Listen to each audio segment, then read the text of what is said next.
My mother finally told me who my real father was, and I had already been working for him for 3 years. My mom kept a secret from me for 27 years. Last month, a hospital bed and a terminal diagnosis finally broke her silence. She had stage 4 pancreatic cancer. The doctors gave her maybe 8 weeks. I had moved back home to take care of her, putting my career on hold. One night, she grabbed my wrist while I was adjusting her IV line and said she needed to tell me something before she died. Growing up, I never knew my father. Mom always said he was a guy she dated briefly in college who disappeared when she got pregnant. She said she didn't even have his contact information anymore. I believed her because why would a mother lie about something like that? I stopped asking questions by the time I was 12. Mom started crying before she even spoke. She told me his name was Richard Callahan. I felt my whole body go cold. Richard Callahan was the founder and CEO of Callahan Property Group, where I had been working as an assistant project manager for 3 years. I had sat in meetings with him. I had presented quarterly reports to him. He had shaken my hand at the company Christmas party and told me I was doing excellent work. I asked my mother what happened. She took a long breath and told me everything. They met when she was 22 and working as a receptionist at a real estate firm. He was 31 and already wealthy. They had a relationship for almost a year. When she got pregnant, she was thrilled. She thought they would get married. Instead, Richard told her to get rid of it. When she refused, he got lawyers involved. He made her sign papers saying she would never contact him or reveal his identity to anyone.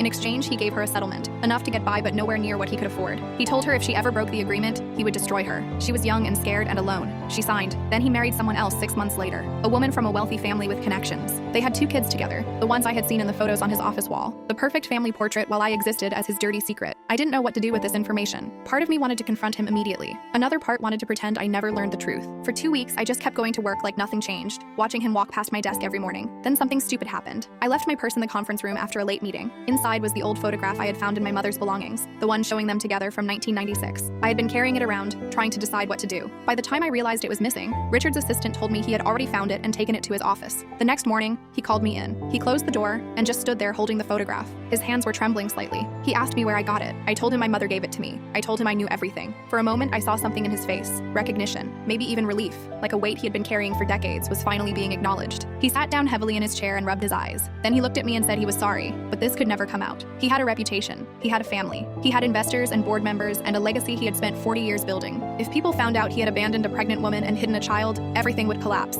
He offered me money, a lot of money, enough to take care of my mother's medical bills and set myself up comfortably. All I had to do was sign papers just like she did and walk away quietly. I asked him if that was really all I was worth to him. Another problem to be paid off and forgotten. He couldn't look at me when he said it was the only option. I refused the money. I quit that same day. I didn't expose him or make a scene. I just left and never went back. I spent the next 6 weeks taking care of my mother until she passed away peacefully in her sleep. 2 years later, I received a handwritten letter forwarded through my old company. It was from Richard. His wife had passed away from a stroke. His son had moved overseas and barely called. His daughter had married into wealth and only visited when she needed something. He wrote that he sat alone in his big house most nights now, thinking about all the choices he made. He said he finally understood what he threw away. He asked if we could meet, just once. He said he wanted to know his daughter before it was too late. I read that letter 3 times. Then I folded it neatly and threw it in the trash.